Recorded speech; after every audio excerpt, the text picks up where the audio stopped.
नमस्कार.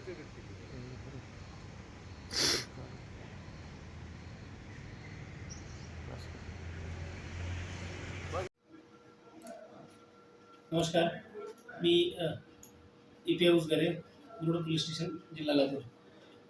मागच्या 2-3 दिवसापासून पोलीस प्रशासन आणि स्थानिक पातळीवर तसेच वरिष्ठांच्या आदेशाने विविध अवैध धंदे यावर कारवाई करण्याच्या अनुषंगाने उपाययोजना आखत होतो. मागच्या 2-3 दिवसामध्ये पोलीस स्टेशन तसेच पोलीस अधीक्षक साहेब यांच्या टीमने या भागामध्ये विविध कारवाई केल्या आहेत. मागच्या 2 तारखेला म्हणजे 2 मार्चला लातूर बायपास या ठिकाणाहून अवैध वाहतुकीची विक्री करणारे 2 इस्मांना पकडून आम्ही त्यांच्यावर कारवाई केली आहे. पोलीस स्टेशनला गुन्हा दाखल आहे. त्यामध्ये 51,280 रुपयाचा दारूचा माल तसेच विदेशी दारूचा माल तसेच एक मोटरसायकल जप्त करण्यात आली आहे.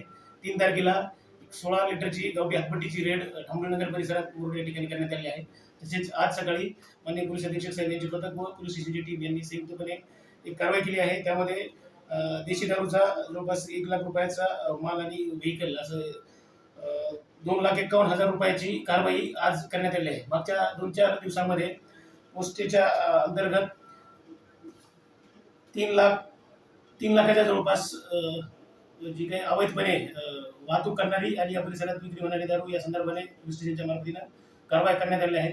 तसेच त्या व्यतिरिक्त मटकेची कारवाई करण्यात आली आहे. आम्ही शहरामध्ये सतत आमच्या स्टाफच्या मार्फतीने पेट्रोलिंग करून विविध जे काही अवैध घटक असतील त्या अनुषंगाने त्यांचा प्रतिबंध करण्याच्या अनुषंगाने काम करत आहोत. शहरामध्ये आम्ही मागच्या 4 दिवसापासून फिरत असताना बऱ्याच अंश आम्हाला जे काही पानटपऱ्या आहेत त्या बंद अवस्थेमध्ये दिसत आहेत.